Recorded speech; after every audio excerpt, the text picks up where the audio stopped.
मित्रांनो, अपमानाला आशीर्वादापेक्षा कमी समजू नका.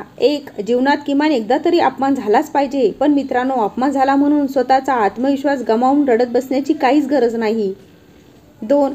अपमानित झाल्यानंतर वाईट वागणूक करणे योग्य नाही, परंतु अपमान होणे ही एक चांगली गोष्ट आहे. कारण आपण कसं एखाद्या अपयशाला एक आव्हान म्हणून स्वीकारतो आणि तेथे जिंकून दाखवतो.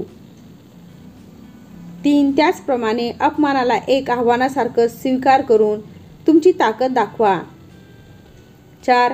तुमच्याकडे हिंमत, हुशारी, धाडस सर्व काही आहे. त्याचा वापर करून यशस्वी होऊन दाखवायचे. 5. रात्र झाल्यानंतर दिवस येणार. पराभव झाल्यानंतर विजय होणार हे नक्की. तसेच अपमान झाल्यावर सन्मानही होणारच. 6. अपमानित झाल्यानंतर स्वतःवर शंका काढून वेड्यासारखे वागू नका. तुम्ही कुठे पडले ना, तिथेच उभे राहायचं. 7. तुम्हाला सर्व काही शक्य आहे, कारण तुम्ही माणूस आहे, झाड किंवा दगडे नाही. 8. अपमानाचा एक फायदा होतो, तो म्हणजे जेव्हा तुम्हाला अपमानित केले जाईल तेव्हा तुम्हाला जीवनात काहीतरी करून दाखवण्याची जिद्द निर्माण होईल. म्हणून मित्रांनो, जीवनात एकदा तरी अपमान झालाच पाहिजे.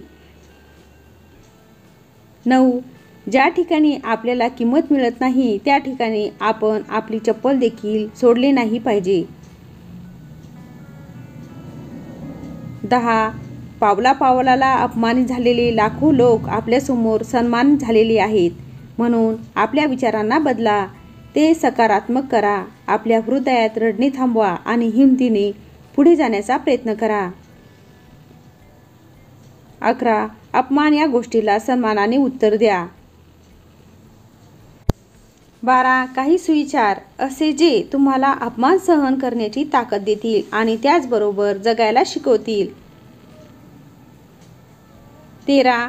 कधीकधी अपमान सहन केल्याने कमीपणा येत नाही, उलट आपले सामर्थ्य वाढते.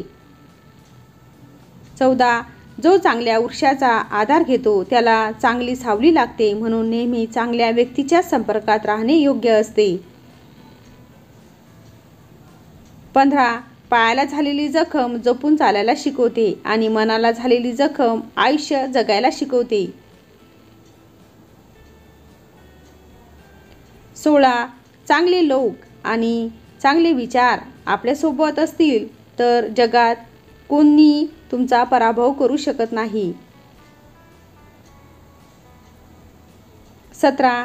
चला तर हसत राहा, आनंदी राहा. पुन्हा भेटूया सुंदर सुविचारांबरोबर जे आपले जीवन उत्साही करतील.